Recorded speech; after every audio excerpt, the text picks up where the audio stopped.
Hey everyone, I'm your girl Sheila on the ones and twos. Okay, not really. I'm not a qualified radio announcer, but I'm here at Rhythm FM and we're with our girl Yasmin, who is an on air personality, and we're gonna get to know her a little bit better. So I'm gonna let her just do her thing. Yeah, and I'm gonna do my thing definitely. It's good to be here. I'm loving the hair, Chila. Yellow, blue and purple. Yes, Purple Loving it. Haze. Yeah. So you're in my studio, Rhythm 95.5, and yes, I'm here on DBS. Hi, everybody. And we're here to talk about PogFest and me. Yeah. And you? Yeah. So we That's can get right. into it right now. Yeah. So hi St. Lucia, hi Rhythm listeners. So, Yasmin, we're going to jump right into it. We've been told, arguably, that you're the female announcer right now with one of the best on air voices. I wish you guys could see her face, but Wow. Yeah. Yeah. Wow. I've heard. I've been told. I don't say it myself, but I've heard and I've been told. Yes. So I've been in radio for wow a long time, but I took a long break as well. I started at RCI. As a matter of fact, I was 19, and my job was receptionist. And then, I started to go into the studio on my lunch break and, whatever breaks I had. It was T.C. Brown, Marcellus Miller, Double C, Deanne at the time, those old folks. Well, I don't want to say old, but veteran folks, I should say. And yeah, that's when I started RCI. They were still owned by the French, and there was a general manager at the time. I think, oh God, I can't remember his name, but he liked my voice. Timothy Polio was there as well, and all of these guys. And then I started, just doing little stuff. I learned the board actually, and I used to hold on for the announcers when they either were late, couldn't come to work, and then the French manager at the time was like, "Well, you have to say something eventually." So like that's how I started. Like I was a receptionist, and then I started on air, and then I just grew from there. Did a little bit of training, and yeah. So the voice is the voice. I mean, I still have issues with the sound of my own voice. I mean, it took me a while. Like I used to really hate headphones. Like I used to put one ear here and one ear there, trying no, but I mean, I got used to it after a while. But yeah. I was gonna ask you that because even for me, it gets awkward watching myself back on TV or during editing or hearing my voice. So, how did you overcome that or get used to it? It's time. I mean, you get over it with time. It's just like when you just start on air, you're really nervous, and sometimes, depending on the situation, when I open the mic, I'm still nervous. Like you never really get the nerves out of you. With experience, it comes. You get a little bit more comfortable. I can wear my headphones now, not all the time, but but you. I guess it's time. It's just time. Yeah. Now, listeners, viewers, you realize how she's so modest about it, but did you hear that voice? She is being so modest. Like, I got into it when, but she has a lovely voice. So, why do you love what you do? Um. Oh wow. Radio. If when I was growing up, if you asked me what I wanted to do, radio was never it. Like I never thought or envisioned until I started working my first job out of school, which was Radio Caribbean, and then I fell in love with radio. I mean, I've loved music my entire life, like all different kinds of music, all genres of music, and I've always thought that I have an ear for music. I don't know why I'm not in the production side of it, but it's like I can listen to a song, and every time I listen to it, I'm hearing a different instrument. Like I can follow the instrument all through the. So I've always been a lover of music and all kinds of music, except country and western. But but I've always loved music, and the fact that with radio you can get to play and experience, and throw stuff out there that people haven't heard. Or you can do your own thing. You can become a different person. Music, it soothes the soul. I mean, there's a song for everything that you're feeling in life, and I love music. So when I got into radio, that was my chance to mix that with what I love, and just getting the experience. You meet oh my God, I've met so many people, and I mean, you still get to stay grounded and humble, and I meet so many people. I mean, like Beanie Man, Cecile, you met Marshall, you meet so many people. Oh yeah, you meet so many people because you get to interview them, and go out. And but yeah, I love music, and I love radio, and I love what I do. And I got Rhythm 95.5. I actually just started, I think it's January, February, I'm not too sure because I'm really bad with dates, but I think it was February that I started. And yeah, I'm here and I'm doing what I love. Listen, you know you love in your job if you can't even remember your start date, okay? So that's a good sign there. Yasmin, so what difference, because being an announcer, whether it's television, of course, in your case, a radio personality, you get to bring your flavor and bring yourself. So what difference do you make when you start your shift? What do you bring during your time? Oh, I bring a lot of positivity and try to bring a lot of energy, especially with the shift that I'm on. It's an afternoon shift. So, I mean, people, whether they're at work or on the drive, you give them something to listen to. What I love about, rhythm is you can give them something different. You can give them, whatever year, whatever genre, 80s, 70s, 90s, 2000, and you can play, calypso, you can play reggae, you can play rock, R&B. I mean, soul. There's so much that you can do. So I just bring a lot of love and a lot of positivity, positive energy, and that's what I do. Yeah. All right. Well, I am definitely feeling her vibes, and if you want to hear her more or know more about her, you make sure you tune into Rhythm 95.5 to hear Yasmin. And well, from now on, I should call her The Voice. So well, The Voice is on 2 to 6, Monday to Friday. there you go. So that's how you can catch her and just ride that wave with her. So there'll be more.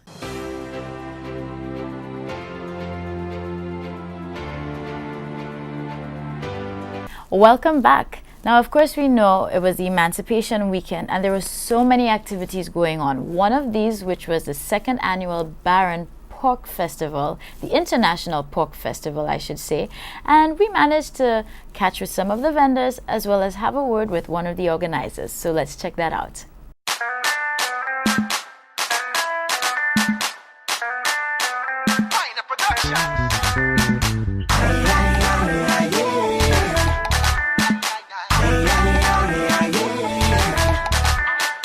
When I hear that beat, I got to move my feet. It hit me in every direction. There's a vibration when I listen to it. I love this music.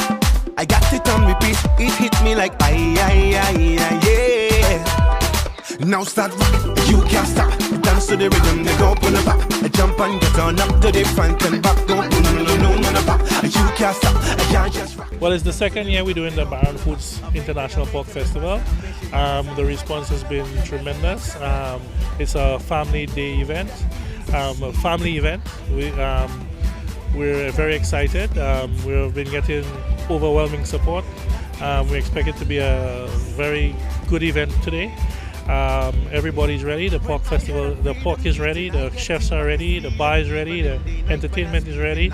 So we're ready to have a good time. It's sweeter than syrup, make you hit up like you with peanut. Shake up, wake up till your clothes wet up. Boy, you cannot sit, you must get up and start rock.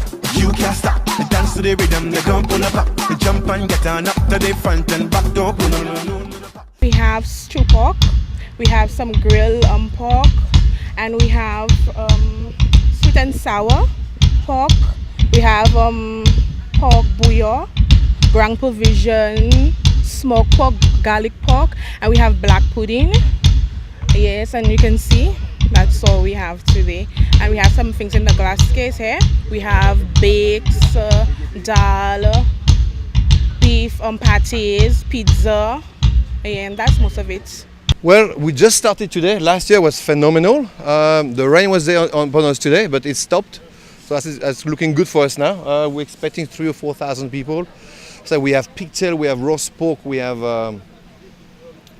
baby pulled pork, we have piggy in the jacket, we have baby back rib with black bean sauce, sweet and sour pork, crab, curry crab, like you saw. I'm busy.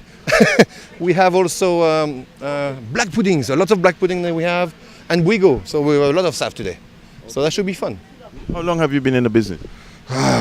Wow, about 30, 35 years. In St. Lucia, 14 years. Wife is Lucian, she's a chef as well, so like two chefs, two cooks in the house. That's fun. We are serving here Indian, authentic Indian food, which has lamb curry, lamb rice, and actually we call it biryani. So chicken biryani, lamb biryani, and some other dishes like Zaika special dal, means lentils you call it. So that is Zaika special dal goes with rice. And so sorry. Okay. Did you take part in the festival last year? No, we are actually new in St. Lucia. We are Zaika the Taste restaurant in Marina. So we are new, so this is our first time. We participated in jazz only. How long have you been in St. Lucia?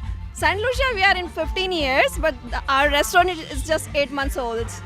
Yeah. What has business been like for the past 8 months? Sorry? What has business been like for the past 8 months since you're in business? It was excellent because we opened in jazz, arc time. So we did a good job. Yeah. Do you find that the local customers are responding well to your products? Are they? Of course, they are responding very, very well and they are liking our food very much. Jump and get on up to the front and back, don't pull no the back.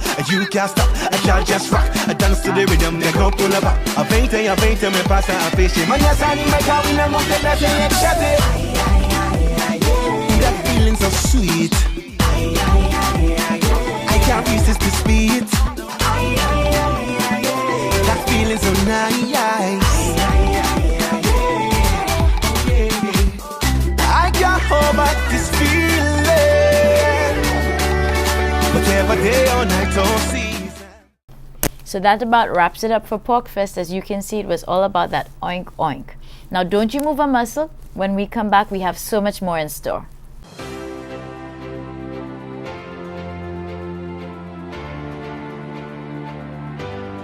Good morning and welcome back. I'm your host Sheila Mendez and you're tuned into This Morning right here on DBS. Now if you're a true follower of our morning program, you will recall that recently we had Dr. Jan Etienne on set with us and she was talking about her book, Learning in Womanist Ways. Well, we were able to catch up with Jan at her book launch. So here's what happened. My book is entitled Learning in Womanist Ways, Narratives of First Generation African Caribbean Women.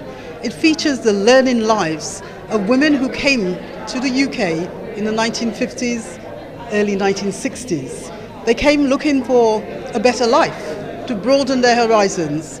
They didn't have time for formal learning. So they were working in factories, working as auxiliary nurses. Some of them worked on London Transport. And so their learning took a backstage. Raising children, the responsibility of living life. This economic agenda was very important. But now, in their later years, past the age of 50, 60, some of them in their 70s and 80s, they are now learning in a really powerful way. And they're learning in order to put something back into their community. This book is indeed a tribute to the women of St. Lucia. This book features St. Lucian women, women who actually want to basically make a statement. They said to their children that perhaps patois, speaking patois, wasn't so important. But they know now that this was probably a big mistake. This is about, it's never too late to think about the significance of learning. And what the women are actually doing, the message is very clearly there, that making certain that however old you are, learning is still important. Whether you're studying for a degree, whether it's a diploma, learning helps not just broaden your horizons, but it assists in helping you think about healthier lifestyles. It assists in helping you widen your knowledge about justice, fairness. And most importantly, I would say St. Lucian women can actually learn about the things which perhaps their parents didn't tell them when they were growing up, but now their parents see it as vitally important that they should know about their experiences of racism, what it was like, things which they kept away from them. But St. Lucian women can also, I would say, and I keep stressing St. Lucian women as opposed to others, this is about making sure that we hear our mothers' voices. And we hear in a very sort of public way that it is very important to put work and education first in order to support the wider community, not just the immediate family, but support the needs of the wider community. If I could just say that I am exceedingly grateful for the UE Open Campus to actually come in on this particular show. This book launch could not have happened, without the help of Leslie Crane Mitchell, and her colleagues at UWE Open Campus. I'm really grateful that my publishers, UCL, Institute of Education, and also Trenton Books, together with Birkbeck College, I really want to sort of, thank UWE Open Campus for actually allowing us to work together to put this show on the road. People can go to my website, which is www.learninginwomanistways, all one word, www.learninginwomanistways.com. And also my email address, which is j.etienne, etienne, @bbk.ac.uk. So, for copies of the book, also just visit the website, learninginwomanistways.com. The energy from Jan is just so positive, and she truly has a love for her St. Lucian heritage. So be sure to get your hands on a copy of her book. Now this is where I wrap it all up for today. Until tomorrow when we meet. So happy Wednesday, guys.